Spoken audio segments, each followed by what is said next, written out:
Número 1, sua fã número 1. Estes sons, mesmo em meio à névoa. E assim começa Misery, Louca Obsessão de Stephen King. Eu sou Andréia de Oliveira. Eu sou Gabi Deali. E este é o Livros em Cartaz.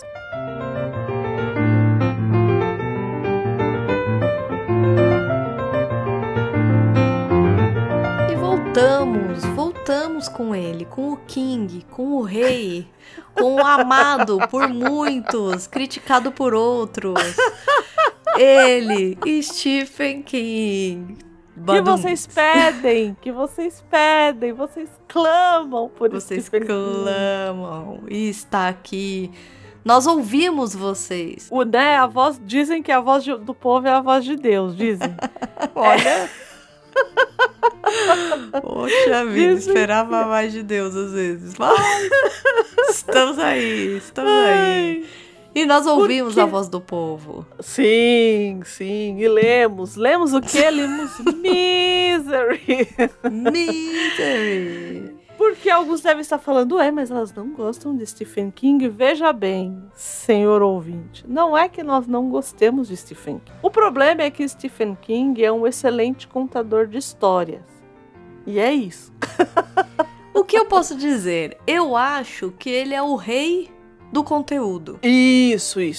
Eu acho que ele é o rei do conteúdo. Ele tem muitas histórias. As histórias são, sim, interessantes. Ele traz plot twists que eu acho muito criativos, imaginativos. E não é à toa que escreveu o tanto de livro que escreveu, né? Sim. Nitidamente é uma pessoa que tem muita criatividade, uma imaginação muito grande e bem aproveitada, um escritor que rendeu, assim, né, nesse sentido da criatividade do conteúdo, acho que ele rendeu. Mas, para quem não sabe, para quem está chegando aí, caiu de paraquedas, digitou aí Misery, queria ouvir um programa sobre Misery, caiu aqui conosco. André e eu temos um programa de Stephen King, em que nós damos ali um panorama sobre quem e falamos um pouco sobre o que achamos dele, né? Isso. E eu acho que ali, quanto a isso, nós não temos o que mudar. Nós podemos o quê? Apenas repetir. Porque... Eu acho isso, eu acho que ele tem uma... Ele é o rei... É isso, eu não tenho outra frase pra defini-lo que não seja isso, assim. Eu acho que, de fato, ele é o rei do conteúdo, assim. Tem uma pessoa que tem muita criatividade e soube beber desta fonte Mas eu tenho cada vez, assim, já é a segunda leitura que eu tenho de Stephen King, acho que a Andrea tem outras ainda, que ainda traremos por aqui em outros momentos, mas quanto mais eu entro em contato com ele, mais essa ideia se sedimenta em mim, que eu acho que ele, por exemplo, ele funciona muito bem para um bom diretor adaptar pro cinema. Porque eu acho que ele tem... ele tem ideias interessantes. Então, eu acho que ele já escreve de uma forma cinematográfica. Isso, então. Eu acho que ele já... Que o ângulo de câmera já tá muito sedimentado, que eu acho que ele se vale de uma... E assim, gente, não é que eu tô dizendo que ele escreva mal, veja bem. Não é isso. Em nenhum momento você vai ouvir dizer o sujeito escreve mal, o sujeito que vendeu milhões de livros. Não é isso. Não, pessoal. Só que eu acho que a escrita dele, ela já é visual. O que eu vou dizer é o seguinte, na minha opinião, tá? Eu acho que existe um chamado Theodor Adorno. Sabia. Olha, vai lançar a mão do Adorno. Vou dar uma cartada aqui. Tá. 7, truco, né? Não. Gosto de Adorno, gosto. Então, pois é. Eu acho que o Stephen King, ele é um bom modelo pra gente pensar uma ideia do Adorno, que é muito legal pra nós todos que gostamos de cultura pop, que é a indústria cultural. Isso. Ele tem um texto muito famoso que tá inserido num outro livro, mas que trata dessa indústria cultural, que basicamente é o que a Andrea tá falando aqui agora sobre o Stephen King, que existe um formato quadradinho, esse formato é replicado, o que muda é o conteúdo, mas o formato é exatamente o mesmo. Então, a gente se habitua. Sabe quando a gente assiste um filme diferentão? Que a gente olha e fala, mas cadê o fim? É simples. Ó, vou dar um exemplo que todo mundo vai pegar. Comédia romântica. Isso, o que é uma comédia romântica? Comédia romântica nós temos um casal que vai se conhecer, vai se odiar, por algum motivo eles vão ser obrigados a ficar juntos, a passar um tempo juntos. Nesse momento eles vão perceber que eles se gostam e que eles têm afinidades, e eles começam a perceber que eles estão se apaixonando. Aí eles se apaixonam. Aí tem o primeiro beijo. Aí acontece alguma merda lá que eles têm que se separar. E aí, a partir dessa merda, eles têm que pensar numa coisa que vai fazer com que eles fiquem juntos. E no final eles ficam juntos. E a câmera começa a rodar ao redor da mocinha e do rapaz. Ou da mocinha, do rapaz, do rapaz. E acaba, enfim. Com uma música tocante ao fundo. E Andréia, mas você não gosta de comédia romântica? Eu sou a pessoa que, nesse podcast, mais assistiu comédia romântica. Com certeza. Ah, mas você tá dizendo que é uma fórmula. E tá tudo bem. E não tem problema nenhum. Ela me leva para um lugar confortável o bastante, que eu sei o que vai acontecer, mas eu quero saber como vai acontecer. E tá tudo bem. Só que é sobre o conteúdo, não é sobre a forma. E exatamente isso. Eu acho que o Stephen King ele é um bom exemplo dessa ideia, assim, da reprodução. Porque ele tem um formato e ele um pouco reproduz. Por isso que você falou, ele parece que escreve pro cinema, porque funciona muito bem pro cinema, de fato, né? Ele captura a sua atenção, você fica querendo, você fica ansioso, né? Ele tem essa maestria, assim, de te deixar ansioso com o que tá acontecendo, querendo saber. E como ele é muito criativo, imaginativo, ele te traz soluções que você não esperava. Isso, muito interessantes. Isso muito interessantes, exato. Então eu acho que é mais ou menos por aí o Stephen King, assim, pra mim, né? Isso. Agora, vou dizer que Misery trouxe para mim um problema também no conteúdo com relação, na verdade, ao narrador de Misery. Ao protagonista que é um bosta. É basicamente, obrigada. Eu tava aqui, o quê? Cheia começo de programa, chegamos nem nos 10 minutos, vou fazer o quê? Uma introdução lenta, o André vai lá e capum, né? Mas é basicamente, como minha amiga André acaba de dizer, é isso. Eu não gosto do narrador, definitivamente não gosto desse narrador. Me incomoda muito o narrador desse livro. E eu tive dificuldade até de continuar, assim. Porque qual era a minha experiência com Misery? A minha experiência com Misery era Cat Bates. Amo. Eu tive minha fase Cat Bates, tá? Eu tive várias fases. Cat Bates foi uma delas. Me orgulho dessa fase Cat Bates. E eu cheguei em Misery, através de Cat Bates. E eu amava o filme com a Cat Bates. Amo ainda, inclusive. Então essa era a minha experiência com Misery. E quando eu fui ler, eu tive uma experiência diferente, porque o livro, eu acho que a gente vai chegar lá, né? Eu acho que foi uma adaptação tão bem feita que ela soube ocultar o que eu não gostei do livro. Que é esse narrador que ali ele tá tagarelando, você acompanha ele no livro, né? E eu acho que o narrador do livro me incomodou muito, eu não sei como foi pra você, porque assim, não é só a história, é o narrador mesmo, é o que ele pensa me incomoda, entendeu? A forma com que ele tem uns trejeitos, um modo de pensar que me incomoda. basicamente, assim, ele fica falando mal da... Ok, né? O cara tá... Enfim, a gente já vai chegar na história. Mas, assim, ele poderia fazer a mesma coisa de outro modo. Ele é chato, entendeu? Ele é chato. É uma pessoa chata. É uma pessoa chata. E aí a gente não sabe. É muito complexo quando um autor se coloca no lugar de um escritor. Então, como assim? O livro, o Misery, né? Então, esse livro que foi publicado ali em 87, né? O livro é de 87. Ele é um livro escrito em primeira pessoa. E aí é muito comum que os autores escrevam em primeira pessoa e que criem personagens que também são autores. Né? Sim. Por exemplo, por que me frustra tanto? Eu não queria trazer essa polêmica aqui, mas não vai ter jeito. Lá vem ela. Por que me frustra? Eu vou ter que falar de Neil Gaiman, gente. Nós temos um programa aqui no Livros em Cartaz sobre o gótico, que eu faço uma introdução sobre o gótico. E aí eu tinha feito Gabi assistir 2 episódios de Sandman. Então, um era Calliope e o outro era O Sonho de Mil Gatos. Em Calliope, o Neil Gaiman ele vai falar a respeito de um autor que é um abusador. E aí, a gente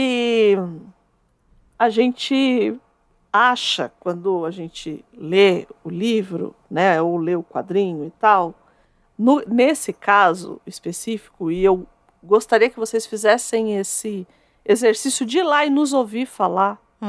Eu tenho muita dificuldade de ouvir aquele programa, inclusive. Eu tentei ouvir porque eu estava fazendo algumas anotações para publicar outras coisas em rede social e tal, e eu não consegui, eu tive que pular. E aí porque quando é um autor falando a respeito do exercício de escrita e colocando, é muito difícil a gente, como leitor, separar essas duas pessoas. No caso do Neil Gaiman em Calliope, é mais fácil porque você tem o meio quadrinho que vai fazer isso e não é um livro escrito em primeira pessoa. Aqui, o Paul Sheldon, que é a personagem principal, que é esse narrador, ele está falando conosco em primeira pessoa de memórias do que aconteceu, desse grande acidente que aconteceu com ele. Isso. Em que ele quase morreu e foi vítima de um cárcere privado. A história gira em torno disso.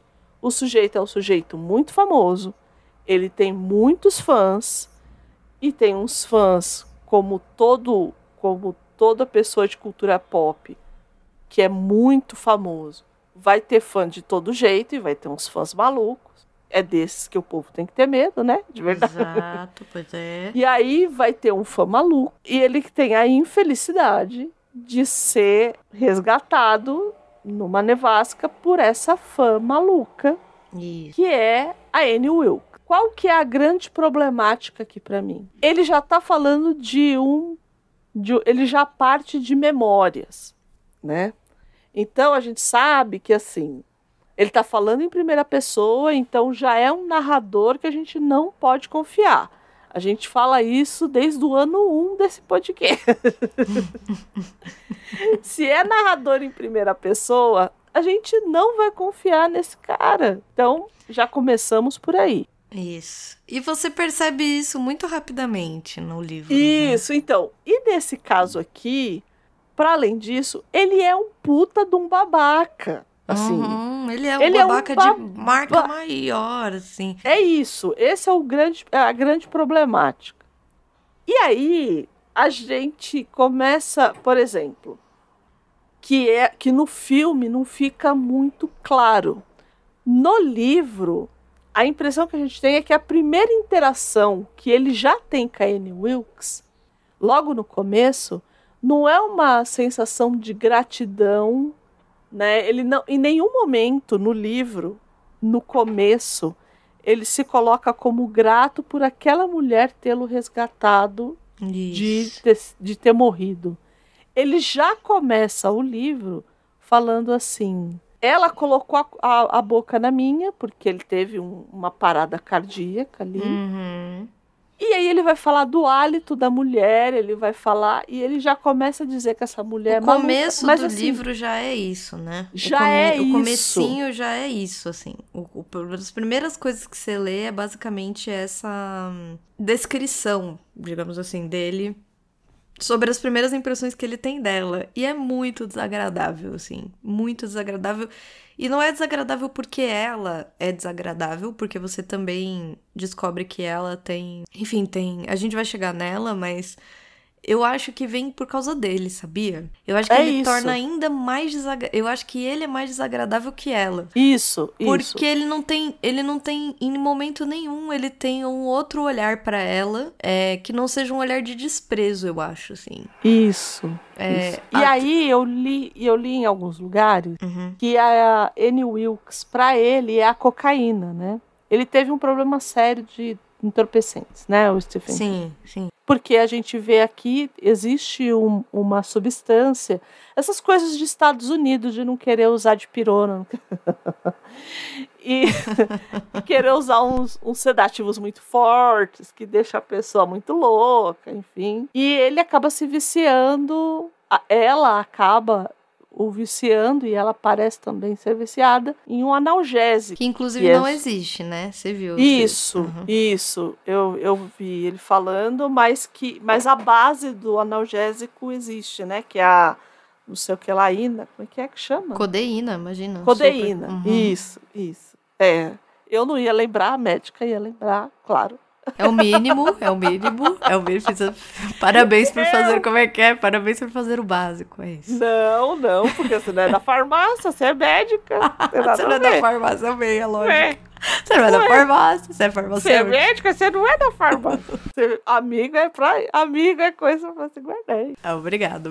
E aí é muito difícil a gente não colar algumas das características desse narrador com o autor ou com a contraparte que ele escolheu como nome. Por quê? Ele escolhe o nome de Paul Sheldon para a personagem dele. Nada mais sugestivo para quem minimamente viveu os anos 80, né? Exato. Para quem viveu nos anos 80, existiu um escritor que escrevia exatamente para o público que era a Annie Wilkes, chamado Sidney Sheldon. Isso. Para quem não conhece o Sidney Sheldon, você já viu pelo menos uma obra dele com certeza. Em algum momento da sua vida. E eu não estou falando de livros, eu estou falando principalmente de quem viveu nos anos 80 e antes, deve ter assistido pelo menos um episódio de Ginny é o Gênio, que é uma criação do Sidney Sheldon, e deve ter assistido uma outra, essa é mais cult, eu acho, que é Casal 20, que também é do Sidney Sheldon. Então ele escrevia muito para a TV, e ele tinha um público muito parecido com a Annie Wilkes, porque ele tinha essas mulheres que eram personagens dele e que, enfim, que é Misery. O nome Misery do livro é o nome de uma dessas personagens de série de livros para senhoras ou para moças, enfim, que vai contando uma historinha, tanto que seria o Bridgerton hoje. Isso, né? É um bom seria exemplo. Seria o Bridgerton. Entende? Seria Bridgerton, exato. Seria Bridgerton. Venderia hoje. Muito e teria um perfil que é uma muito específico. Isso. Então, Misery é uma mocinha do século XIX. É isso, tá dado ali. E essas mulheres que leem isso pra escapar, ou porque gostam, ou porque... Enfim. E ele tá meio de saco cheio de escrever esse tipo de livro. Assim, quando a gente o encontra, ele tá comemorando que o último livro... Ele escreveu o último livro, que é O Filho de Misery. Isso. E ele matou Misery. E ele matou Misery. Isso. Ele matou a personagem... Ele matou a galinha dos ovos de ouro dele. Isso. E ele escreveu um outro livro, que é nesse que ele está apostando, que é um livro que ele acha que vai dar a virada da vida dele, que ele vai começar a escrever livros mais que para ele não são tão comerciais e tudo mais. É isso. Isso. Tá? É isso. É. E aí, essa mulher acaba pegando nessa transição de carreira ali, de vida. Só que lembre-se, ela é a fã número 1 de Paul Sheldon, que até aqui só tinha escrito o quê? Misery. E ele o quê? Mata Misery. Então você já imagina como que essa mulher reage. Então, o que eu quero dizer com isso? É claro que a gente não pode colar essa personagem que é desagradabilíssima, que é um babaca, é um escritor babaca. Ele é um babaca, né? Para dizer o mínimo. Ele é um babaca, ele é preconceituoso, E aí até onde a gente também não pode achar que é por conta do nome que ele deu ao personagem, que é o Paul Sheldon, ou que existe uma outra coisa que a gente também levou em consideração, que é assim, o Stephen King, ele tem uma particularidade, e aí para quem já assistiu outros filmes dele, eu vou trazer isso aqui, não os filmes de terror, tá?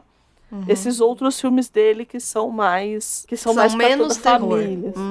Então, por exemplo, quando a gente falou sobre Um Sonho de Liberdade, e quando eu falei aqui de um conto que está naquele livro de contos 4 Estações, que eu também li, e eu li A Espera de um Milagre, ele tem um tipo de personagem que normalmente é um personagem branco, extremamente privilegiado, teve tudo na vida, tudo para ele é muito fácil, e que ele, de alguma forma, mostra que a monstruosidade não vem daquele que é considerado monstro, mas desse cara.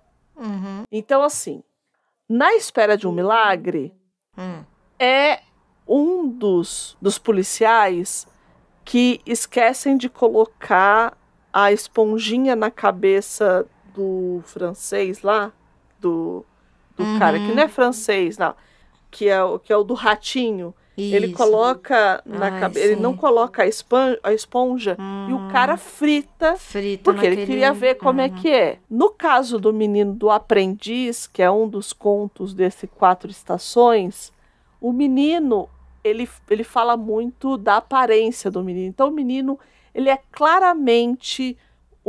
seria claramente um quarterback popular da escola, bonito, de lentes brilhantes, lá.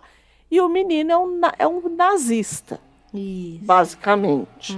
É um sádico, né? No filme, no Sonho de Liberdade, é essa coisa também da religião que permeia, né? Então, essas são as corrupções, mas que o cara se usa da religião para... Então, assim, ele sempre se usa disso. O Paul Sheldon, ele tá num nível ali de privilégio que a gente também percebe, então ele também seja esse cara babaca que ele colocou, mas que tá sofrendo alguma coisa.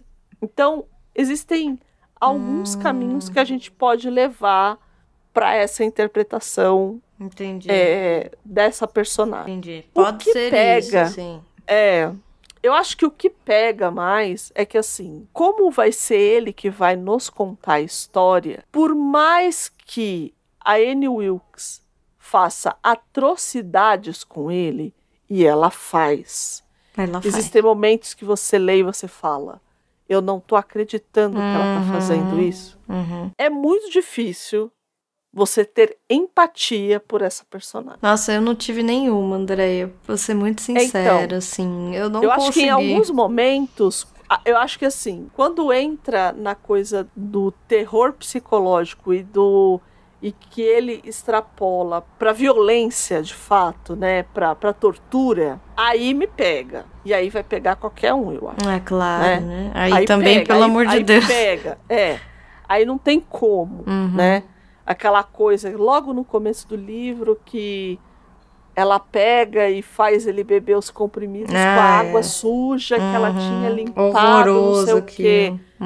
Assim, e não tinha... E aí, o que me incomoda é que, assim, ali ainda não tinha nenhuma... razão para ela tratá-lo daquele jeito. Sim. Né? Então, ela só era maluca.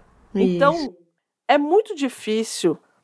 E aí tem isso também, que é esse tropo da mulher solteira maluca, que mora sozinha. Total. Que vive reclusa, que tem uma aparência horrível, que tem um hálito horrível, que é asquerosa. Então, e ele repete isso. E a gente está dentro da cabeça dele o tempo inteiro. Então, é muito complexo. Eu acho que é um exercício de... Tá, esse cara é um puta de um babaca. Eu vou ter momentos que eu senti muita dó desse cara.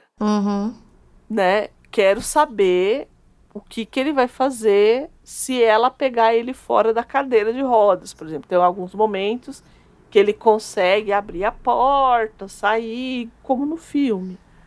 Mas é muito difícil a gente ter, assim, não sei como é que foi pra você. Você falou que também não.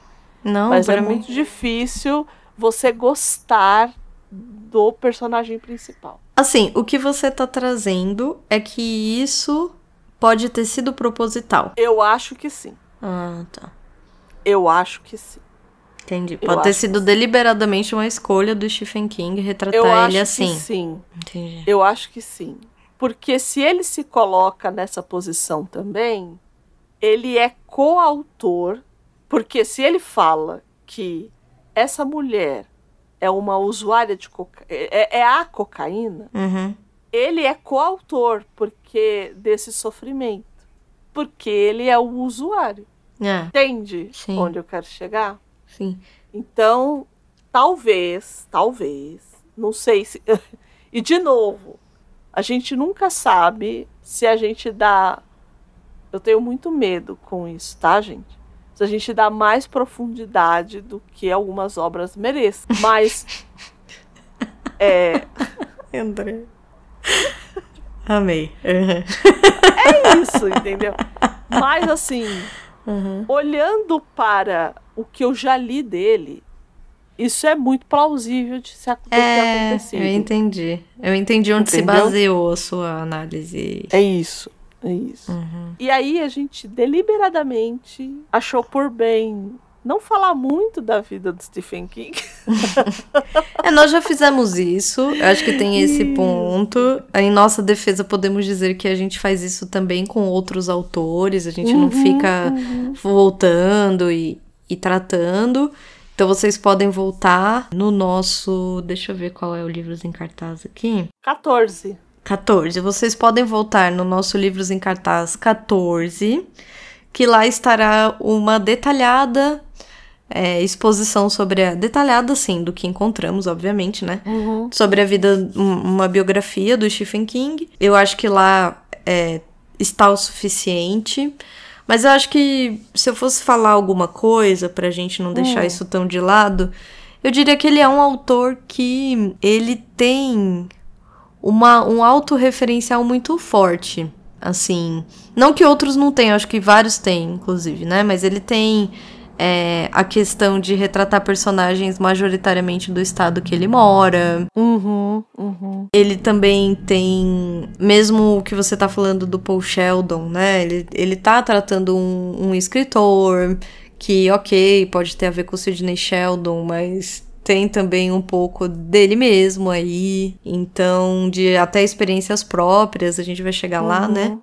Mas eu acho que talvez se eu fosse citar algo, eu citaria isso, assim, pro Stephen King. Assim, inclusive se alguém está nos ouvindo agora e nunca viu, ou não só viu, né? Não tô falando de ver foto, tô falando de ver vídeo do Stephen King. Procurem. Porque ele é uma pessoa bem norte-americana. Na minha opinião, ele é muito norte-americano. Não sei se o André concorda comigo. Mas ele tem um jeito, assim, que eu fico, tipo, eu não consigo muito ver ele falando. Depois de um tempo me cansa um pouco. Eu fico, tipo, tá, já entendi. Pra mim, ele é o cara que, sei lá, nos anos 90, eu acho que a Gabi criança olharia pra ele como um típico norte-americano. Porque ele tem os trejeitos, ele tem uma coisa, assim, o jeito de falar, as referências, eu acho ele muito, muito regional, assim. Então, enfim, acho que eu precisava fazer esse comentário antes da gente prosseguir para a história, porque eu acho que o que vai acabar guiando a gente aqui vai ser a história, né? O conteúdo da história, assim, de Misery. Então, aí tem algumas curiosidades a respeito da escrita dele, né, para esse livro, né? Ele disse que foi o livro mais rápido que ele escreveu. Ele escreveu Misery em 1 mês. E, gente, é um livrinho, viu? É uma loucura, porque ele tem 328 páginas, né? E dizem que ele é assim, né? Dizem que ele escreve muito, que tem até algo compulsivo, assim, uma espécie de compulsão na escrita, do tipo, é uma pessoa que precisa, sei lá.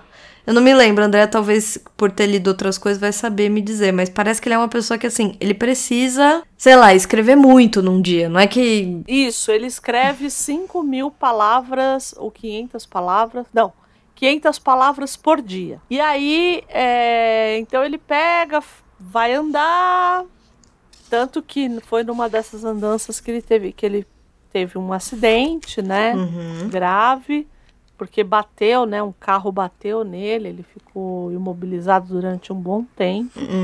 E aí ele tem que escrever essas 500 palavras por dia, acho que é 500 palavras por dia.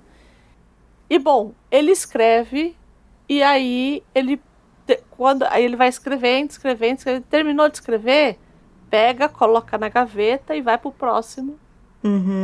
E aí ele fica lá na gaveta 2, 3 meses e só depois desse período ele pega de novo pra ler. Pra fazer, porque ele fala que ele deixa... Porque como você tá muito apegado ao livro naquele momento, né? Você não vai querer cortar nada. Então, conforme você deixa na gaveta, quando você vai reler, você vai cortar o que precisa ser cortado. Entendi. Exato. Né? Então, e existe isso, né? Eu tenho um livro que eu li sobre roteiro que ele fala assim, você tem que matar o Bob, né? Então você dá vida ao Bob, né? Mas o Bob não é um bom personagem. E você quer manter o Bob, porque o Bob nasceu de você. Ele fala assim, mas você tem que matar o Bob, entendeu? Entendi. Então, é meio isso aqui que eu acho que ele faz, né? E ele tem uma rotina meio espartana. E ele diz que conforme ele está ficando mais velho, chegar nessas palavras que ele tem aí por dia tá ficando cada vez mais difícil. Talvez, eu acho, que é porque conforme a gente escreve mais a gente vai querer encaixar as palavras. Eu acho que não é um problema de... o que ele está dizendo aqui não é um problema de criatividade, do branco. Me deu branco. Não é isso. O que eu acho conforme a gente vai ficando mais velho, a gente quer encaixar e pensar nas palavras, a gente acaba pensando nas palavras de outra forma. Ah, né? sim, claro. Então eu acho que tem uma coisa...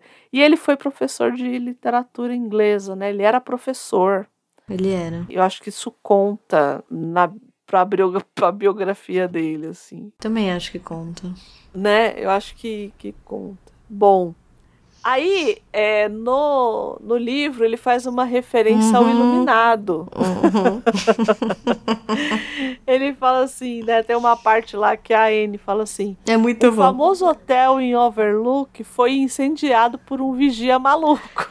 É que é uma hora que eu acho que ele pergunta, tipo, porque ele ainda tá com esperanças de que ela diga alguma coisa pra ele, né? Isso. E aí ele diz, tipo, aconteceu alguma coisa aí no jornal? Tem alguma coisa? Ela diz isso. Ela diz, não aconteceu nada, só um hotel aqui que foi incendiado por um vigia maluco. Ele diz também, né, que a máquina Royal, que é uma senhora máquina, né, aquela... Senhora máquina de escrever, né, que é utilizada pelo Poe no livro e tal, ele diz que é a mesma que o Stephen King usava quando ele era mais jovem. Tem um charme, né, essa coisa do escritor e a máquina de escrever, que hoje em dia a gente não tem mais. Só se o cara quiser bancar, quiser...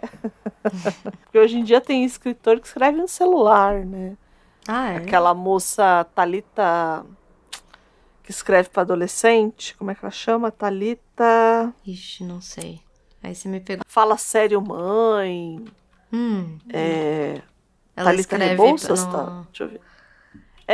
Ela é uma pessoa que deve ser da minha idade, assim, mais ou menos. Sei. Mas ela escreve para adolescentes. E aí ela escreve no... Thalita Rebouças, é isso mesmo. E aí as pessoas falam assim pra ela, mas como é que você escreve? Né? Como que é o seu processo de escrita e tal? E ela falou assim, eu escrevo onde dá. Tipo, eu escrevo no celular, eu escrevo... Então, porque a gente ainda tem essa visão do escritor que para tudo e senta na escrivaninha e vai escrever, né? Tipo um ritual de escrita muito específico. E hoje em dia, assim, e aí eu não tô nem falando de escrever romances ou ficções, nada. Mas eu, por exemplo, eu comecei muitos artigos de faculdade em celular, assim, porque a pessoa não tem tempo, escreve onde dá, entende? Então, tem isso. Mas, normalmente, eu só faço... É muito louco, né? O processo de escrita de cada um. Eu não sei como é que é o seu. O meu, eu tenho que ter a primeira frase na cabeça, já. Então, assim, eu vou começar um artigo, então eu li muito, eu vou lendo o texto teórico, vou anotando, e aí, em um determinado momento, eu falo, para com essa porra. Já leu o que tinha que ler. Porque senão a gente fica... Senão também... Só, né, Gabi tá fazendo mestrado aí, e fazer chega uma hora que você faz uma coleção de citações e é isso. É isso. E aí, eu acho que para além da coleção de citação, é quando você vai parar, né? Eu tenho um projeto já há muito tempo, Gabi sabe, de um romance histórico, que ele tá há muito tempo parado, porque a pessoa não para de pesquisar. E como é que você para? Se é o que Quem você que vai gosta parar? de fazer. Quem Quem que vai parar? Né? Quem vai Então dizer, chega, Andréia, acabou, chega, Andréia. Vai Ninguém logo vai parar dizer, esse texto, Andréia. Porque eu não tenho prazo. Entende? Gabi tem prazo para entregar o mesmo. Pois é, então eu vou te dizer que é isso que move a pessoa. É isso. Tipo, a gente para de pesquisar as coisas porque a gente tem um programa para entregar de 15 em 15 dias. Exatamente. Senão, era uma pesquisa louca, entendeu? Do tipo, nossa, facilmente. Não facilmente. Quantas vezes a gente já chegou aqui e falou assim, eu acho que eu podia ter... Nossa, várias. Que eu queria ter... Não é? Várias. A gente chega aqui, gente, é uma dor no coração sempre. Sempre. Porque parar. tem alguns... Gabi, eu vi um texto, não deu tempo de eu ler. E a gente fala com uma dor no coração. É porque a gente gosta. E eu acho que esse é um paradigma que quem escreve tem, assim. Porque quem lê, quem lida com livro ou gosta de escrever, sei lá, por algum motivo, né? Tá nesse mundo, eu acho que é um grande paradigma, assim, porque você tá sempre lidando com a vida, sei lá. Chega uma hora que você precisa parar, assim. É isso. E é muito difícil. Pra mim, ainda e acho que vai ser pra sempre, assim, esse processo de satura. Tem assuntos que são... Quando você tem um tempo maior, porque no nosso caso a gente tem 15 dias de intervalo, que é um tempo muito curto, né? Mas quando você tem um tempo um pouco mais longo pra ter contato, agora que eu tô fazendo mestrado, eu tô tendo essa vivência. Chega uma hora que eu faço igual você fazia, assim, que é tipo, chega, Eu vou sentar e eu vou começar alguma coisa, porque assim, senão, não existe, entendeu? Porque de fato é isso, né? O limite tá aí pra você criar, porque ele simplesmente pode não existir, né? Então... É isso. E aí, quando você vai falar de ficção, você tem que pensar que você tá pensando, para além da história, você tá pensando nas personagens, essas pessoas que vão ficar. Como é que você vai mandar essas pessoas embora da sua vida depois? É uma maluquice, gente. É uma maluquice, né? Por isso que eu não escrevo nada de ficção. Eu acho que eu ia pirar. Pirar muito. Eu entendo. Entende? Principalmente eu, que sou super ligada em personagem, acho que eu ia pirar muito. Assim. Enfim.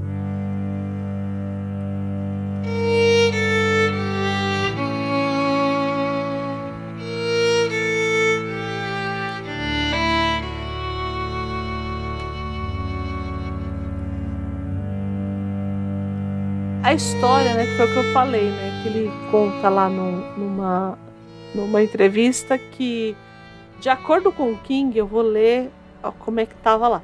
De acordo com o King, a ideia inicial para a escrita de Misery surgiu depois de um pesadelo enquanto estava em um avião.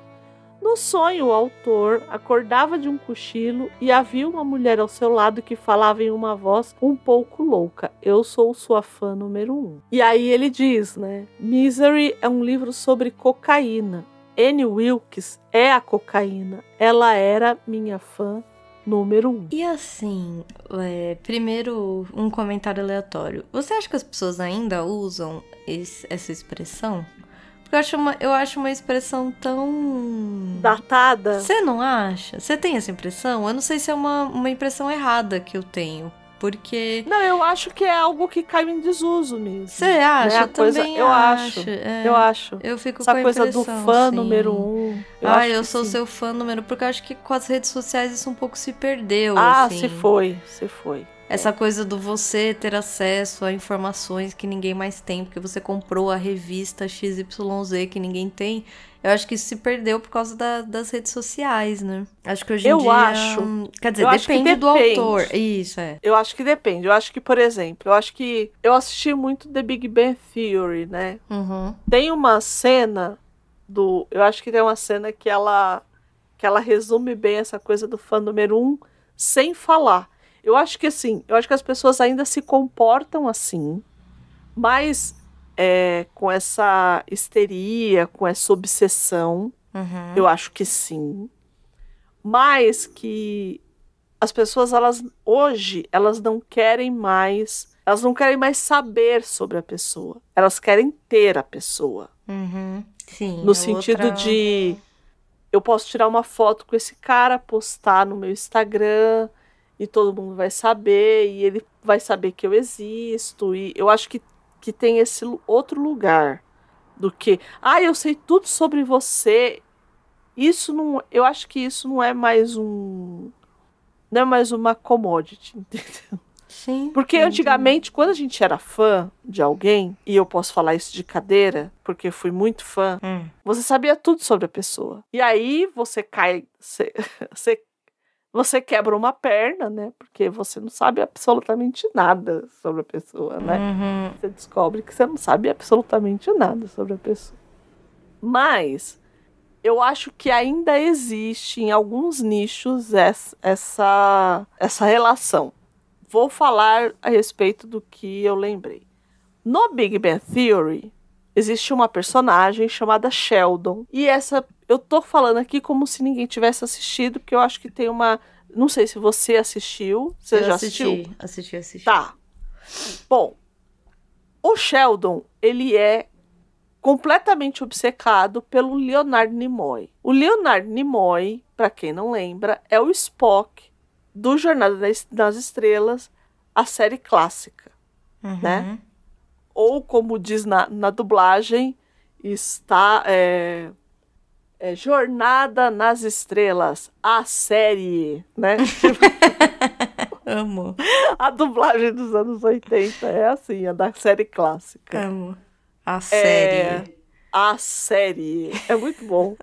Muito. E ele é completamente obcecado pelo Leonard Nimoy. E aí a Penny, que é uma garçonete que tá tentando a vida em Hollywood, biriri pararó, ela atende o Leonard Nimoy e ela pede para que ele autografe um guardanapo que ele usou. E aí, qual que é a grande coisa, assim? O Sheldon não gosta. O Sheldon, ele claramente tem ele é autista, claramente, né? Assim, na série vai ficando claro isso, né?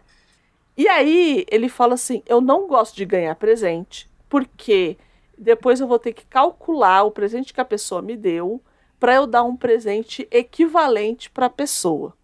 Está chegando o Natal e a Penny vai lá e dá uma caixinha para ela e um guardanapo para ele. E aí ele pega e olha e fala assim, um guardanapo. Aí ela fala, vira.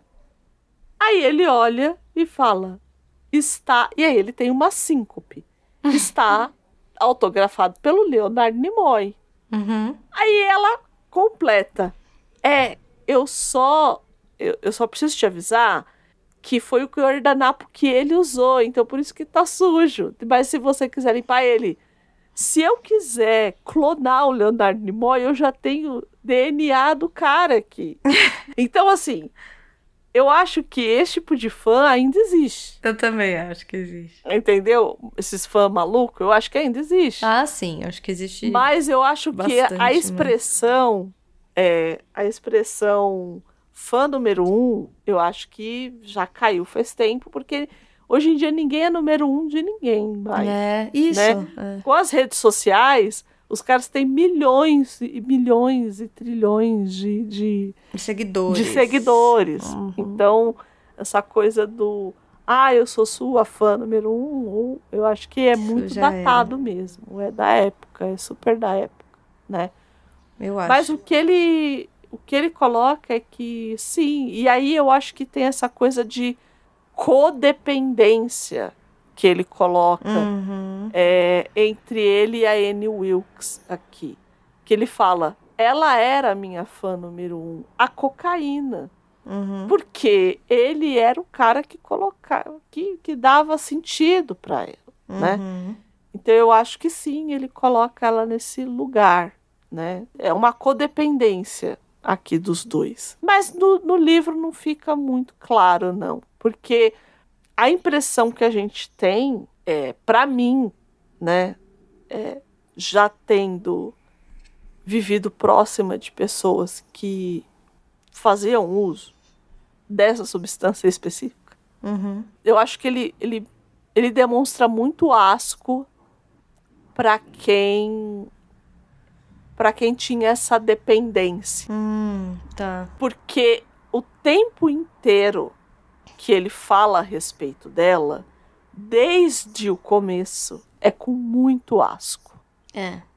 Não é algo que é construído como no filme, que é algo simpático. Isso. Que é normalmente toda a relação que a gente tem. O caminho que a gente faz. Né? Que normalmente quem é adicto ainda mais que ele foi resgatado, né, gente? Então... Não, e não é isso. Seria, pra mim, se é essa leitura de a Annie Wilkes é a cocaína, ninguém começa odiando. Pelo contrário, as pessoas... na verdade, né? Você entende onde eu quero chegar? Então, também eu acho que tem sei lá. Mas, enfim, de novo... A pessoa está querendo ver muita coisa onde não tem, talvez, né? Enfim, pode ser. É complexo, é super complexo, né? Mas quando a pessoa dá uma nota dessa, né? Que a Annie Wilkes é a cocaína, você fala, não é, colega. Porque você tinha que ter pelo menos uma simpatia por ela no começo dessa sua relação aí com ela. Também tem essa... Né? E aí a gente vai meio que falar um pouco do filme, do livro, até porque, bom, o filme é uma coisa maravilhosa, né? Assim, o filme é tenso do começo ao fim. É um filme que não é longo, é um filme que tem um pouco mais de 1h30, ele tem 1h40 e pouquinho, ele não é um filme... Ele tem 1h47, porque ninguém ia conseguir ficar naquela tensão também mais que Porque é um filme tenso, é um filme claustrofóbico. Você tá o Do tempo começo inteiro... ao fim, né? Começo ao fim. Eu acho que até depois ele continua muito tenso, assim. Mesmo depois que ele se vê livre, Eu acho. né? Ele continua claustrofóbico, assim. Sei lá, a forma como é colocado ali, né? Então a gente falou muito do Paul Sheldon. O Paul Sheldon, no filme, quem faz é o meu mafioso favorito. É o James Caan. Que pra quem não lembra, que é um livro também que a gente tá devendo, né? Né? Pois é, né? Esse a gente tá devendo mesmo. Porque esse vai ser um tratado. Esse é um daqueles livros que a gente vai ter que fazer em partes. Pois é. Porque é muita informação, que é o Poderoso Chefão. O James Caan, pra quem não lembra, não tá ligando o nome à pessoa, fazia o Sonny do Poderoso Chefão. O filho do Don Corleone, né? Isso. Que aqui, ele tá ótimo. Eu acho ele ótimo. Eu acho também. Mas que não era a primeira opção pro papel. Não era. E no fim, eu tava vendo que... Eu acho que para além dele, obviamente, ser um bom ator, tinha a coisa dele... Parece que ele era muito, muito ativo, né? Ele era esportista, né? Isso. E eu acho que é uma boa escolha também, porque transmite essa agonia, né? Da pessoa que, de fato, é uma pessoa ativa e precisa ficar deitada, sei lá, né? Então é muito interessante a escolha por ele, também por isso, eu acho, assim. E aí queriam William Hurt, foi 2 vezes, falaram, você não quer fazer? Ele, não quer não. Você tem certeza? Mas você tem certeza? Não quer não, né? Pra quem também não está ligando o nome à pessoa, o William Hurt fez no Hulk, no Incrível Hulk de 2008, ele fez o Capitão Ross, né? O pai da Beth, da Beth Ross, do Hulk do Edward Norton. Edward Norton. Mas fez o Beijo da Mulher-Aranha, atorzão mesmo. Também foi convidado o Kevin Kline. Kevin Kline eu não via no papel, de fato. Também não. O Michael Douglas, o Harrison Ford. O Harrison Ford seria engraçado nesse papel. Seria. Eu acho que seria uma escolha... Eu acho que seria uma boa escolha, sabia? Eu acho também. Mas assim...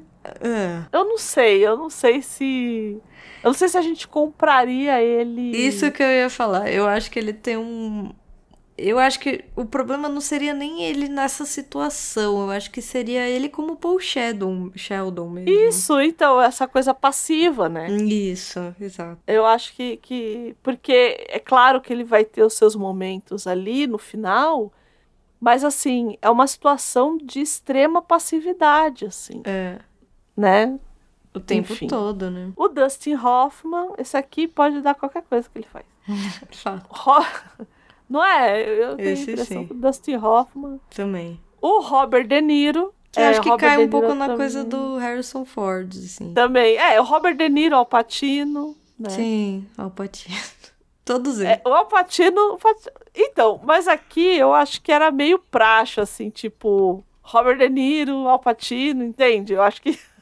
Sim, tinha que vir todo mundo. Eu acho que tinha isso, entendeu? Eu acho que tinha... Aí também... Pensaram no Richard Dreyfuss, eu acho que não. Richard Dreyfuss definitivamente não. Pra quem não lembra do Tubarão, né? Dizem que era um maluco do caramba. Não sei, são pessoas que dizem. Não sou eu, não conheci. Não sou eu, por favor. Não processe.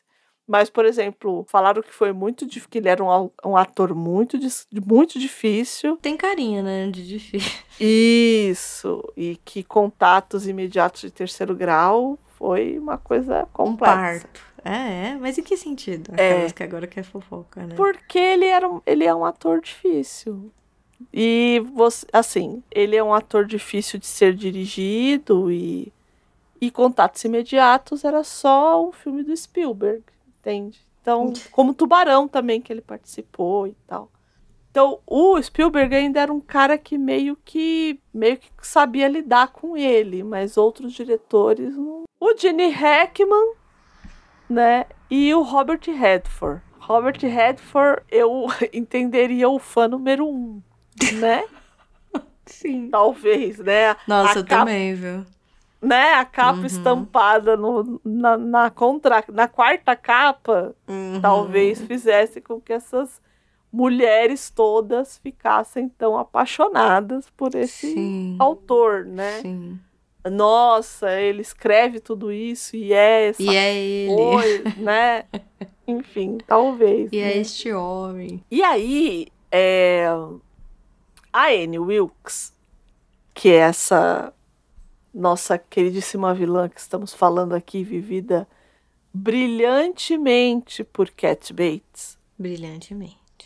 Que ganhou o Oscar por Annie Wilkes, inclusive. Né? Tem uma historinha do Oscar, não sei se você viu. Sim. Você viu? Sim. Sobre a mãe dela? Sobre a mãe, sim, horroroso. Inclusive. Nossa, que coisa horrorosa. Horroroso, né? Horroroso, porque parece que a mãe dela, ela tinha uma relação muito difícil com a mãe. Parece que a mãe, hoje em dia tá muito... Eu não gosto muito de falar isso, porque a gente não sabe... Mas tá muito em voga a coisa... Isso, sim. Conheceram a coisa da mãe narcisista, né? Isso. E agora tudo é mãe e pai narcisista. E aí colocam um vídeo da Cat Bates, ela tá dando uma entrevista, e ela fala que ela tem um... E, ela, assim, e a gente percebe que é quase física a mágoa que ela tem da mãe dela. Física em que sentido? O entrevistador, em algum momento, fala assim, você não tinha uma boa relação com a sua mãe, né, e tal. Como é que foi quando você ganhou o Oscar? E aí ela fala assim, quando eu ganhei o Oscar, a minha mãe virou pra mim e falou assim, eu não sei por que tá todo mundo te dando os parabéns e você não descobriu a cura do câncer. E ela atribuía essa fala da mãe porque ela achava que ela não tinha agradecido a mãe dela no discurso do Oscar.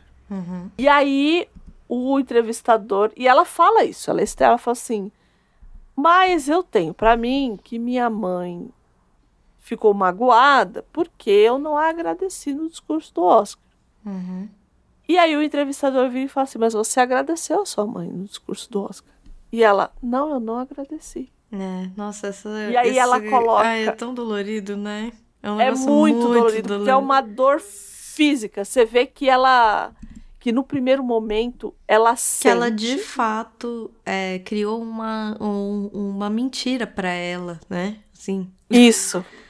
Ela justifica a mãe nessa mentira, assim, ela diz, não, ela falou isso porque eu não agradeci, e é um choque real, você percebe ao vivo que ela tá tendo esse choque do tipo, não é possível que eu agradeci, né? É muito, muito triste, eu acho muito triste essa... É muito triste, nossa, porque você se emociona dolorido. com ela. É muito dolorido, muito dolorido. E aí ela agradece ao entrevistador, e tem esse momento do choque e depois tem o momento do alívio. Do tipo, eu agradeci, eu não fiz absolutamente nada de errado. Cara, é assim, é muito desesperador. Doido. É muito doido, eu concordo. Muito, muito doido. É desesperador, porque imagina, o filme é de 90. Essa entrevista é de agora. É muito tempo pra pessoa sofrer, né? Que coisa, né? E a mãe dela acho que morre com câncer, né? Enfim, é complexo, é bem complexo. Assim. Mas a Annie Wilkes, ela é considerada a 17ª maior vilã do cinema. Apenas. Pela American Film Institute, né? O vilãozão é o Hannibal Lecter, do Silêncio dos Inocentes. O Coringa do Batman é o segundo. E o terceiro é o Darth Vader. O quarto é o Norman Bates. O quinto é o Alex, do Laranja Mecânica. O sexto, Mr. Potter, de It's a Wonderful Life.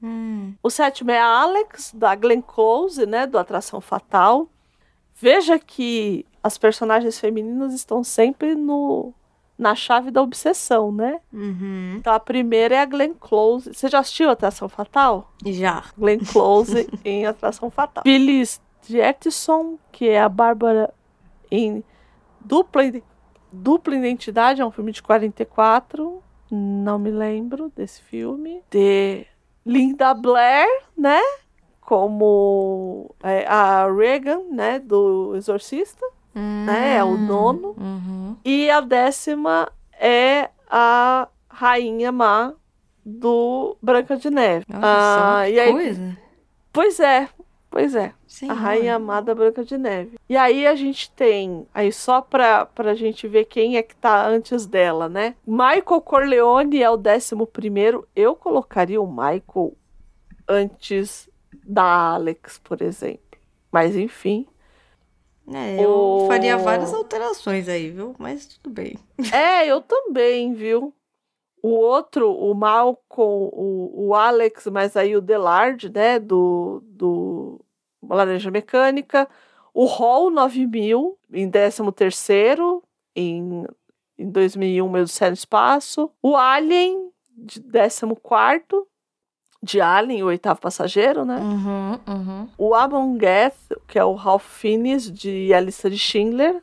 Nossa. O Noah Cross, de Chinatown. E a Annie Wilkes, chegamos a ela, Cat Bate, que está na frente de O Tubarão, em O Tubarão.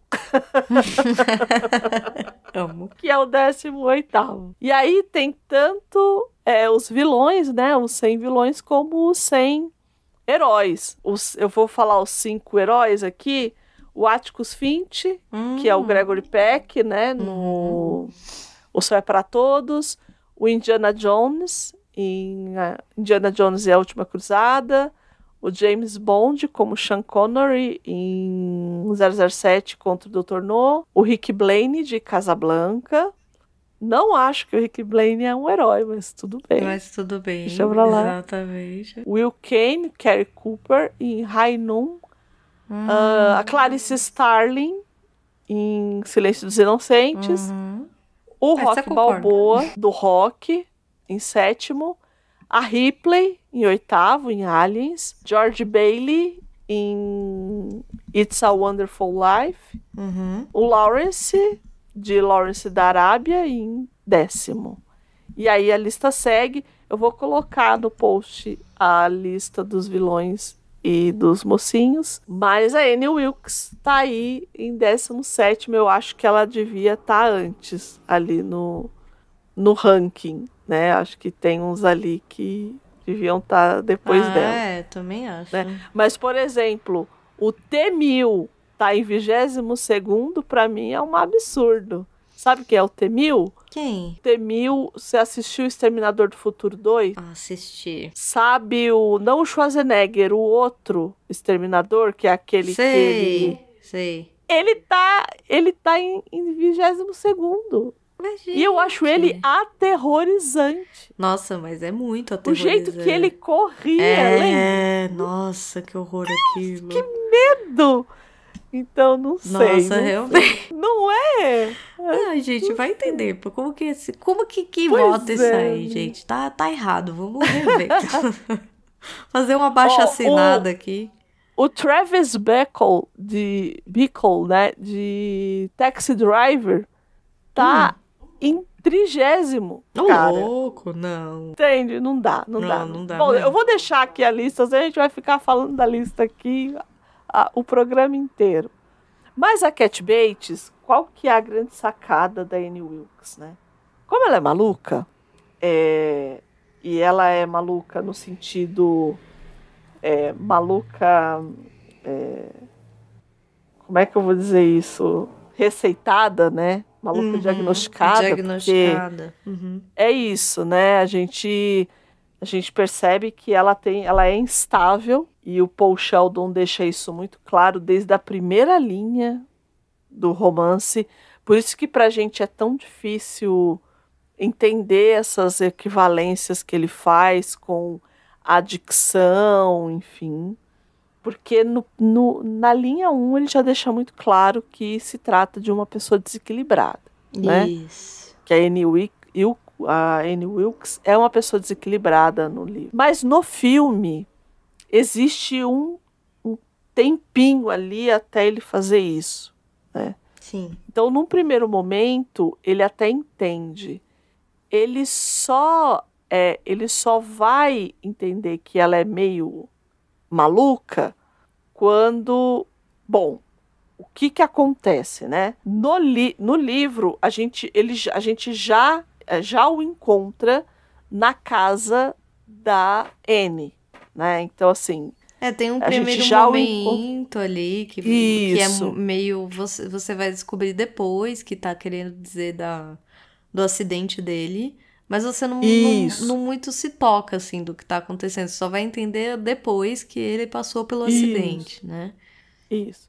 No filme, a gente vê o que acontece antes. Então, ele antecipa o contexto do acidente, assim. Ele antecipa quem é aquele homem que está acidentado, né? Que eu acho bom, eu acho uma boa escolha. Eu também, né? eu consigo entender a escolha, assim. Eu acho que é uma escolha.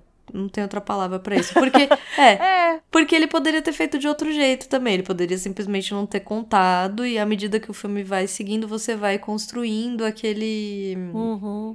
Aquela relação. Aquela relação, assim. Também talvez trouxesse mais tensão, mas já é um filme tão tenso que eu acho que não perde por fazer essa antecipação. Eu acho que ele antecipou para ir nessa ação crescente, para chegar ali naquele meio, no ápice, onde acontece a maior coisa do filme, que é sobre o que todo mundo lembra desse filme.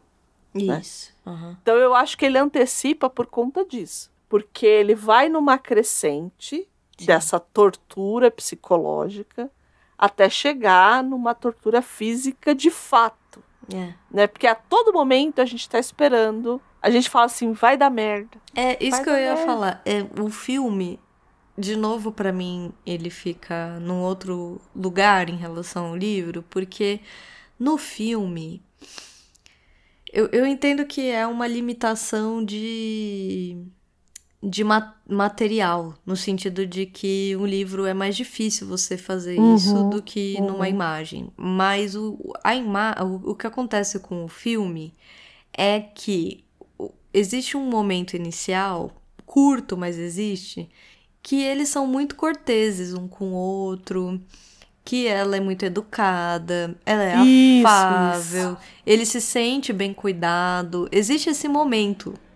Mas ainda nesse momento, você fica... O que ele tá fazendo na casa dela? Assim, ela justifica no começo, né? Ela diz, eu não te levei pro hospital porque a estrada estava fechada, porque estava no meio de uma tempestade de neve, então achei mais prudente trazer você aqui pra casa... E ela aparenta certa normalidade, só que, apesar disso, você sente que tem algo errado. Você fala, tem alguma coisa aí que não tá encaixando. Assim, tá no ar essa tensão, assim, né? Muito, muito bem construído. Porque você pensa, como é que essa mulher, do nada, tem um pé de cabra, abre aquela porta daquele carro... Sim. Pega o sujeito de dentro do carro, joga nas costas, porque é isso que ela faz, e leva pra casa dela. Quem faria isso? Né? A primeira coisa que você faz é, fulano, acabou de acontecer um acidente aqui, acho que o sujeito vai morrer. Não tem outra, entende? Polícia. Você já... polícia. Eu não ligaria, acho que nem pro... Eu não ligaria nem pro resgate, eu ligaria direto pra polícia. Eu ia falar, E polícia. outra coisa, o policial do filme, ele é muito maravilhoso. O casal é muito maravilhoso. É. O casal é muito maravilhoso do filme. Eu acho... E Eu também eles são gosto um muito. alívio Também na acho. tensão. Eu também né? acho que são, também acho que são. E eu acho que funcionou muito bem pro, Uhum.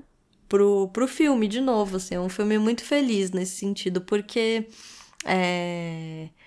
primeiro que eu acho que é um alívio, não no sentido do alívio cômico, tá? Eu acho que é um alívio não. porque você tá tão tenso. Se o filme fosse inteiro, como é o livro, porque no livro você não sabe o que tá acontecendo, assim. Isso. Como é narrado em primeira pessoa, tudo que você acompanha através dele. Então ele não sabe se foi anunciado, se não foi. Assim, lá pra frente, ele começa a ter uns sinais de que de fato a Estão morte. procurando por ele. Isso, que o desaparecimento dele tá sendo procurado, tá sendo investigado, mas você vai assim, metade do livro você não sabe. E se você mantém esse tipo de situação na câmera, que eu acho que até tem uns filmes hoje em dia que conseguem fazer isso, mas eu acho que é sustentar uma tensão que eu acho que o filme, sei lá, ele não ficaria tão equilibrado quanto ele é. Então ele tira um pouco você daquele ambiente, ele te mostra algumas coisas fora daquele lugar. E eu acho que causa isso mesmo que a Andrea falou, te alivia um pouco essa tensão, assim, né? Ele funciona como um alívio mesmo pra quem tá assistindo. Um respiro. Um respiro. Eu acho que a palavra é essa, né? É um respiro. Você dá uma respirada ali. Uhum. Do tipo, vai vir o velhinho simpático. Ele tá ali, tá investigando, mas ele é legal, ele é simpático. Vai dar bom no Vai final. dar tudo certo. Entende? Vamos continuar assistindo que vai dar isso. tudo certo. E aí, no livro, isso não existe, essa primeira cordialidade ali, essa inicial cordialidade entre eles, né? Não. Então, como a gente disse, eles antecipam no filme, né, que ele acabou de escrever um livro novo, que é esse livro que ele escreveu para ele, que ele disse que ele matou a Misery, nananã. E aí as coisas começam a dar muito errado, por quê? Porque ela mexeu nas coisas dele, é claro. Claro. E ela viu que tinha um manuscrito dentro da pasta dele. E ela fica muito empolgada e fala assim: quero ler o manuscrito que você está escrevendo. E ele fica meio assim, mas como é que ele vai falar, não vou deixar você ler? Ela salvou ele. Não, e assim, ele nem pode, né, assim, porque ela que manda ali, basicamente. Então ele... E assim... ele fica refém e mesmo.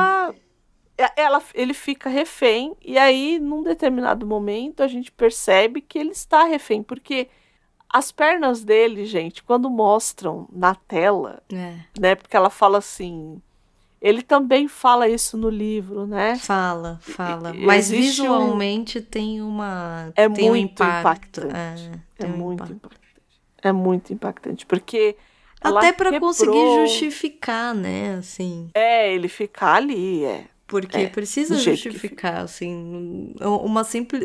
Gente, pelo amor de Deus, né? Deve doer muito, não é isso que eu tô dizendo, mas assim, na situação que ele tá, ele começa a passar por umas coisas que só se de fato ele não conseguir se mexer, ele vai continuar passando. Porque não tem outra possibilidade, assim, a pessoa fica tão desesperada que... mas quebrei a perna. Meu filho, mas vai com a perna quebrada mesmo. Vai com a perna quebrada mesmo. E ele, de fato, não consegue, é mesmo. É bem assustadora a situação da perna, assim, né? Porque são as duas, inclusive. Das pernas, exato. E aí, bom, ela vai ler o livro e ela... E aí, quando que ele percebe no filme que ela é meio pirada? Que ela não tá acostumada com a Misery, que é aquele livro para senhoras. Senhoras? Né? Senhoras, século XIX, enfim. Que ninguém fala palavrão, que é romance, né, e tudo mais. Sim. E nesse livro, ele meio que, pelo que parece, são garotos de rua que falam palavrão e tudo mais. E ela questiona. Ela fala assim, mas eles falam muito palavrões, não sei o quê. E aí ele fala assim, eu sei, eu vim desse mesmo lugar. Ele fala, Uhum. Eu conheço isso, eu né? Assim, conheço isso, a gente falava isso. E ela surta. Ela tá dando sopa pra ele. Ela diz uma primeira coisa muito bizarra, né? Que é tipo, Deus. Como é que é? Ela faz alguma coisa assim, né? E ela começa a xingar, tipo, você acha que eu vou falar vagabunda, não sei o que, não sei o que. E aí ele olha, ele fala, acho que deu ruim. E ela meio que joga a sopa nele, assim, deixa cair a sopa nele, né? Porque ela fica deslocada e aí ela para, fala, pô, desculpa, eu coloquei. E aí, no filme, tem uma carga também desse apaixonamento que ela acaba tendo por ele, que no livro não fica muito claro, assim. Não. Né? Acho que no livro isso não tem. E no filme, acho que até para causar uma tensão maior, acaba, porque ela chega uma hora que ela fala assim, pô, eu te amo, né? E assim, ela tá dizendo que ama o cara e é assustador. Se A isso Cat é ela Bates, amando, ela é boa assim. ela é muito boa. E Né? E ela conta, eu fui ver uma entrevista dela falando desse filme, e ela conta que o que facilitou a ela fazer é que ela teve um crush no no, como é que é o nome do cara que segura a câmera? O cameraman. Então ela ficava. E tem muitas cenas, né? Que ela tá olhando Sim, diretamente, objetiva. assim. Exato. Então ela fala, né? Que ela se forçar. Olha que danada! Eu não Minha sabia filha, disso. tá? Tem um crush no cameraman pra facilitar. Olha só que danada. Cat Bates. Cat Bates, danada Cat Bates. E ela tá super novinha, né? Assim, Super menina. E uma cara de pessoa boa, porque ela tem, né, essa cara de gente boa, assim. Mas ela é assustadora quando ela fala eu te amo pra ele pela primeira vez, você olha e você fala assim, isso não tá certo, sabe? Tipo, sabe o Felca quando ele fala assim, gente, tá certo isso? É a voz que vem assim, gente, tá certo Tá isso? certo isso? É a voz que vem pra gente, assim. E a partir daí é só ladeira abaixo. Por quê?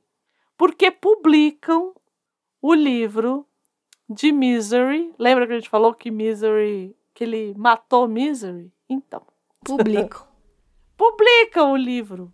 E aí ela chega toda empolgada dizendo, vou ler. Chegou! E eu acho que ali ele deve ter pensado, ferrou.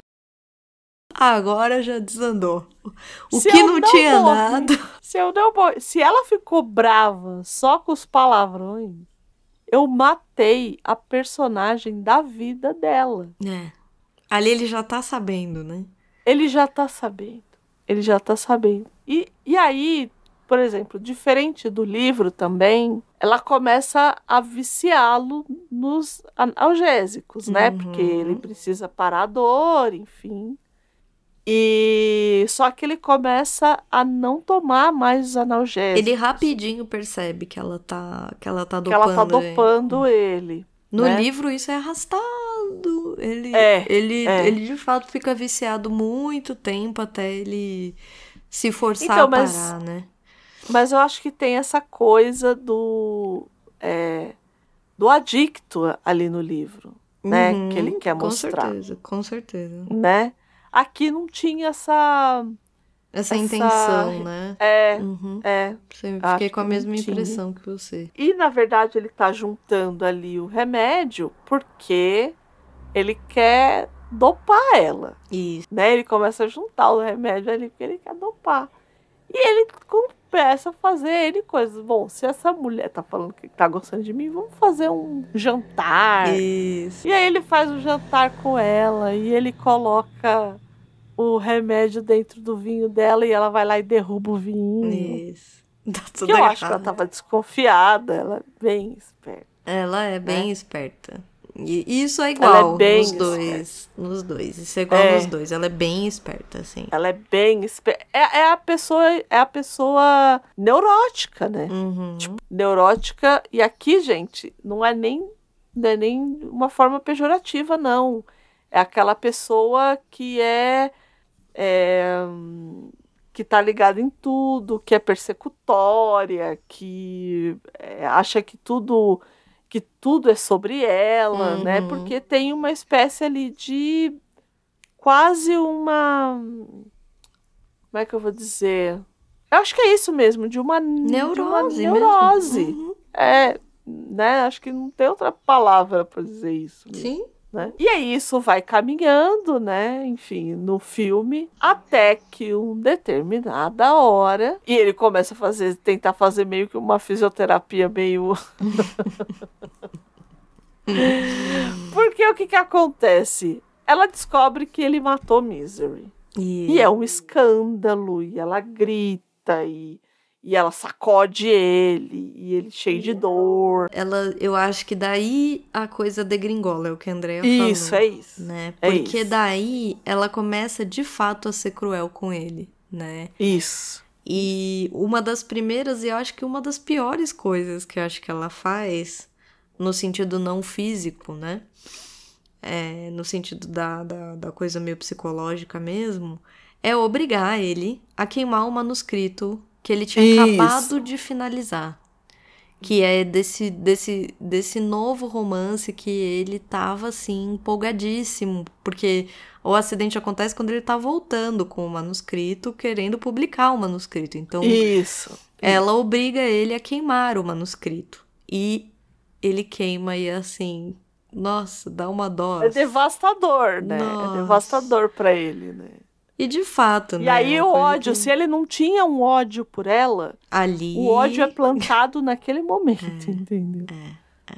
É isso. E é aí que ele se toca, né? Que a coisa vai de fato ficar ruim, assim. Que ele falou, tá, ok, se restava alguma dúvida, essa dúvida foi sanada. Ela, de fato, estou na casa de uma pessoa que é completamente... fora de si, assim, ela pode me matar, sei lá. Isso. E ali ele começa a ficar esperto, né? A pensar do tipo, vou tentar sair desse quarto, ou vou, como a Andrea falou no filme, isso é mais evidente, né? Ele começa a guardar os comprimidos com mais ênfase, mesmo quando dá errado, né? Ele guarda.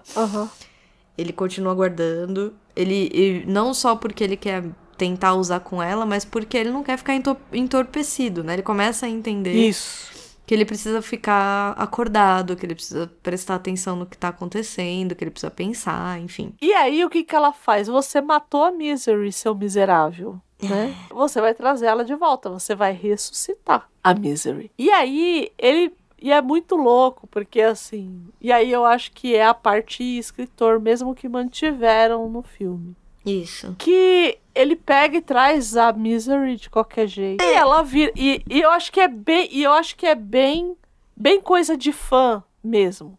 Que ela vira e fala assim... Eu não vou dizer que você escreveu mal, só que você tá querendo me enganar. Ela dá um exemplo, né? Ela pega e dá um... porque o que ele faz ali, ela usa um exemplo de um filme que ela assistiu quando ela era criança. Isso. E que na época tinha a coisa do Continua Amanhã, né? O filme Isso, que eram aqueles seriados pro cinema, isso, né? Que tinham naquela época. E ela conta do cara que tá dentro do carro, o carro tá caindo e para, né? O filme para no momento que ele tá dentro do carro e o carro tá caindo no desfiladeiro, o carro explode. E aí ela fica, não, mas ele sobreviveu. Então aí ela volta e no começo do filme seguinte, ele pula do carro, antes do carro cair. Sendo que isso não mostrou no filme anterior. Porque ele faz alguma coisa assim com a Misery que eu não vou lembrar agora, mas ele meio que trapaceia, assim. Porque aí, tipo, no livro, ela morrida. E ela diz, não, você vai ter que ressuscitar ela. E aí ele faz... Eu não me lembro, tipo, o que ele faz inicialmente, mas ele faz alguma coisa do tipo, não, aquela lá não era a Misery, ela não morreu naquele... Ela não tá lá naquele caixão. E ela vira e diz, não, você colocou ela naquele caixão, ela está naquele caixão, é ela que está lá, porque foi isso que você disse no último livro. Então você se vira pra tirar. Pra resolver esse B.O. Pra tirar a Misery de dentro desse caixão. Tipo, você não veio agora que você vai fazer um novo livro dizer que na verdade não. Todo mundo leu que ela tava no caixão, mas vocês estavam enganados. Ela não estava, ela estava em cima da árvore, né? Do tipo, me convença que essa mulher que estava dentro desse caixão... Ele fez um Deus Ex Machina. Total. E ela virou e falou assim, ó... Se vira, tá errado me isso aqui. convença, porque isso aqui não convence ninguém. É isso. E aí você vai acompanhando, no livro você vai acompanhando como é que ele vai fazendo, né? No filme não faz nem muito sentido mesmo, né? Ele vai...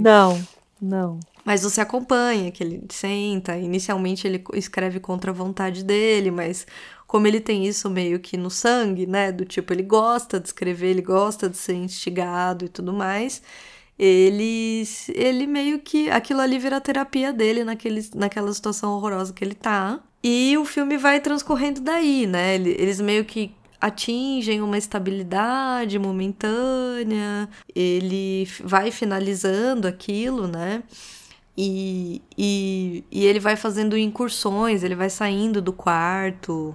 Ela sai pra pagar uma conta e ele sai do quarto na cadeira de rodas. E aí ele descobre um álbum dela e descobre umas notícias. E ele vai descobrindo ali que, na verdade, ele tá na mão de uma pessoa realmente muito perigosa, que já tinha matado antes. E aí ele começa a planejar como uma última saída. E aí ela descobre que ele saiu.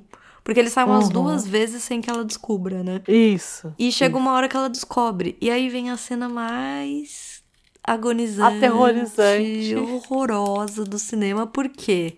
Ela descobre que ele saiu. Ela começa a perceber que ele tá melhorando. E ela começa a falar, bom, eu não vou... Ele vai ficar forte, né? Do tipo, ele é um homem e tal. Então, eu preciso limitar esse cara aqui.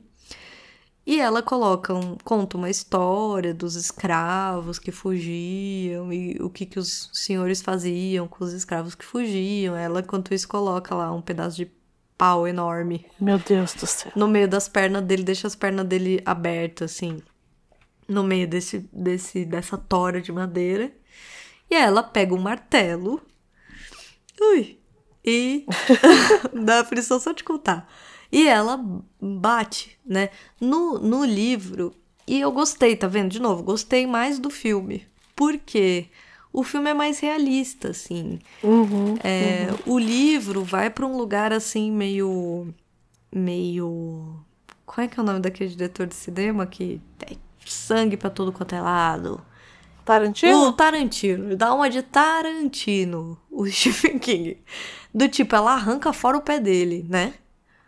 Ela arranca fora o pé dele, ela realmente arranca fora o pé dele com um machado, né? E eu achei over aquilo, assim, entendi e tal, mas assim, eu achei over. E o filme, pelo visto, também achou over, porque ela... Eu acho que não ia funcionar, porque o filme, em nenhum momento, ele é gore. Isso, exatamente. Ele é de um terror meio psicológico mesmo. Isso. E tem a coisa da violência, obviamente, física, mas é um lugar limitado. É o que a Andrea falou, não cai no gore, e não é pra cair no gore mesmo. Mas ela faz isso, ela quebra os 2 pés dele, né? Ela torce os 2 pés dele nessa madeira e limita ele de novo de sair, né? Ela meio que diz, quem manda aqui sou eu, você vai ficar aí. E é isso. E aí ele bola uma última... Como ele começa a perceber que o tempo tá passando, ele bola um último plano, que é finalizar o livro e usar o livro pra chamar a atenção dela. No livro isso fica mais claro, porque no livro ele pensa, né? Com ele mesmo, ele pensa, bom, se eu vou morrer de qualquer jeito, então que eu morra lutando. Então, assim, a gente vai morrer e eu vou causar uma dor do caralho nessa mulher, do jeito que ela causou em mim.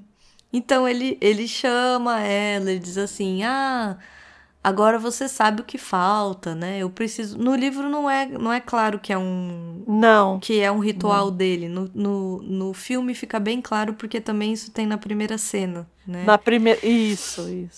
Que ele tem um ritual toda vez que ele termina o livro. Ele precisa fumar um cigarro e ele precisa beber um uísque, não sei das quantas. Não, um Veuve Clicquot, sei lá, Enfim, champanhe, ele precisa beber, né, um negócio, e aí ele diz pra ela, um Beer Night pra dar aquela comemorada, e ele chama ela traz o Beer Night, traz o cigarro, e ele usa o fósforo para tacar fogo no livro. Basicamente é isso que ele faz, ele pega as primeiras páginas, taca fogo no livro, a mulher fica desesperada, cai em cima do livro, aí eles caem, aí o livro cai nela, aí queima ela.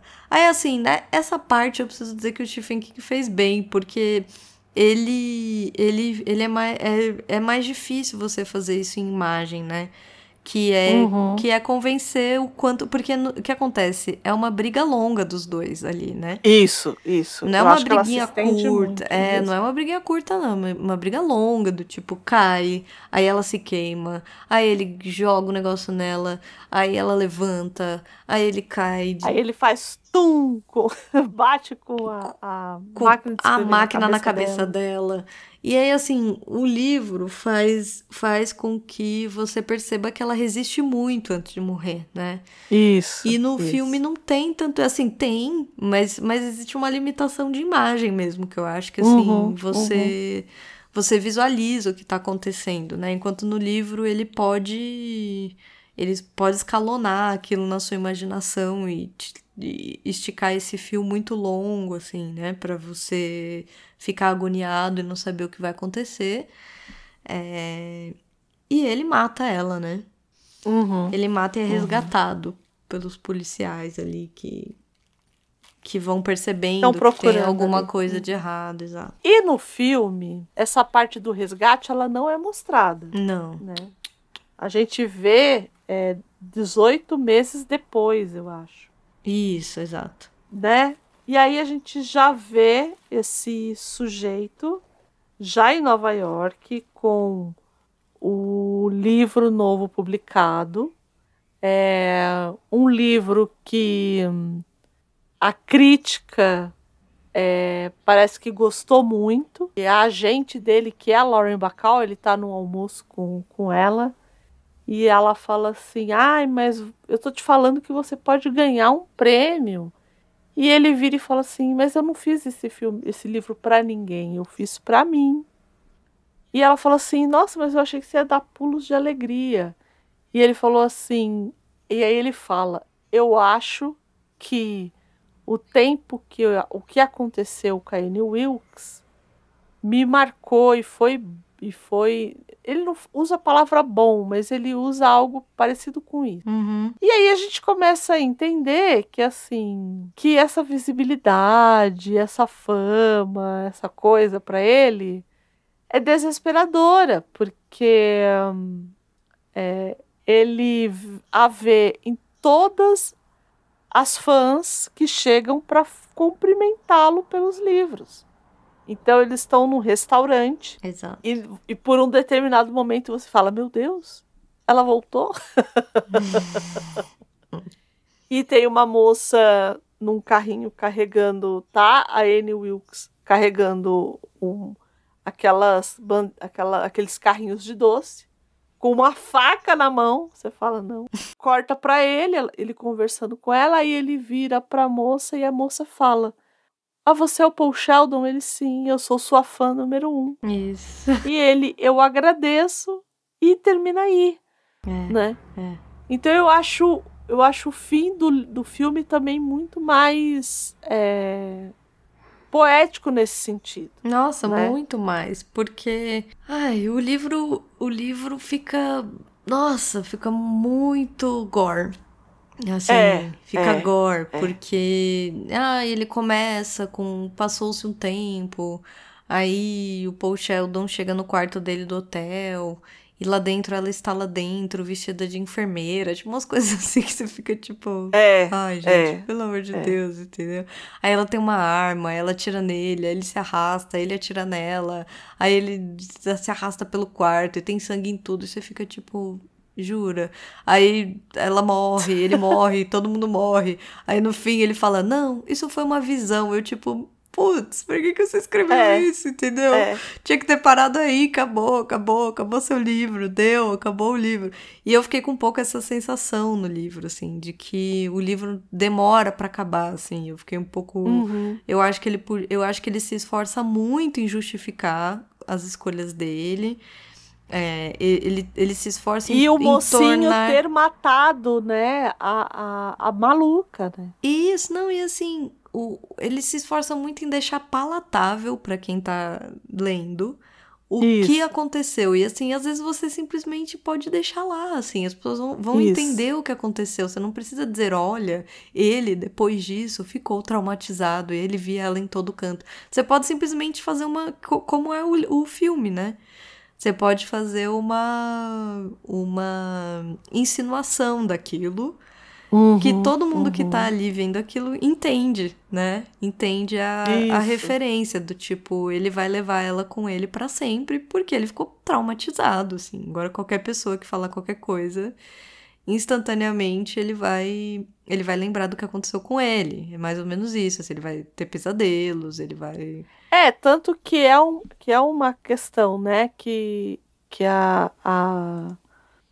gente dele fala, né, olha, eu pensei que você tivesse superado. Ele falou, é o tipo de trauma que ninguém vai superar do dia pra noite, né, assim. E ele tá certo, é o tipo de trauma que ninguém vai superar, assim, do nada. Não, nem do nada, nem sem nada. Nem nunca, nem nunca. Eu acho que é a típica coisa que você nunca vai superar, né? O típico negócio muito traumatizante mesmo, assim. E é isso. Temos, Gabi? Temos, André. Temos. Mas acho que é isso. Acho que a gente gostou muito mais do filme, tanto o André quanto eu. Porque eu acho que talvez seja também um pouco do nosso estilo, não sei, assim. Eu não sou muito dada a coisa... Não vou nem dizer do gore. Do gore também, mas eu acho que tem uma espécie de um exagero, assim. É um livro carregado de exagero, de gritos, não gritos diretos, né? Mas a impressão que eu tenho é que tá tudo muito estridente, o fim é muito exagerado. Me incomoda, assim. Ao passo que a adaptação resolve esses excessos, assim, com... É mais sutil, né? Muito. Eu acho que tem isso, né? E guarda o que a gente falou no começo. A adaptação, ela mantém o que é interessante, que é o conteúdo. Que é, tipo, temos aqui um grande escritor que sofre um acidente e que é resgatado justamente por uma fã que é uma psicopata. Ponto. É isso. Entendeu? É isso. Então, eu acho que ele resolve questões que o Stephen King se perde, assim. Eu acho que se perde. Na minha opinião, ele se perde.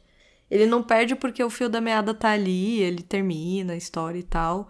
Mas acho que ele dá a maneira com que ele resolve as coisas ali não funcionaram pra mim, entendeu? Principalmente o final, né? Assim, acho que... No final, ele literalmente diz, assim... Ele diz, que eu não tô com o livro aqui, mas ele diz literalmente, tipo... ele primeiro tem essa grande visão e depois ele diz... E aí Paul Sheldon ficou vendo ela em todos os lugares. Assim foi vivendo. E você fica, putz, sabe? Por que você tá fazendo isso, amigo? Não precisa, entendeu? Mas temos. É isso. Temos, André, temos. E você leu o livro? Você gosta de Stephen King? Conta pra nós. Conta pra nós. Você gostou? Conta pra gente o que você achou do livro. Conta pra gente. Como é que o povo pode contar pra nós, Gabi? Vocês ou mandem um e-mail pro @livrosencartados. Ó, eu aqui. pro livros em cartaz, @portalrefil.com.br. A pessoa tá confundindo as mídias. Ou você vai no nosso Instagram, aproveita pra seguir a gente, pra comentar nos nossos posts, pra mandar pro seu amigo, pra colocar no seu story, pra conversar com nós, pra mandar mensagem, que é o @livrosemcartaz_. Sempre agradecendo aos meninos aqui do Portal Refil que nos dão o quê? Esse puxadinho que a gente tem aqui, né? Lembrando sempre que todos os programas são um oferecimento dos assinantes do Refil. Então, cogita aí, dá um cascai pra nós. Dá um cascai né? pra nós. Pagar uma água pra nós, a gente fala bastante. Um cafezinho barato. Pode ser um cafezinho café barato. tá caro. Tá caro. Tá caro. Vai pô, um pouquinho daqui, um pouquinho dali, dá pra tomar um cafezinho, né, André? Dá pra tomar um café.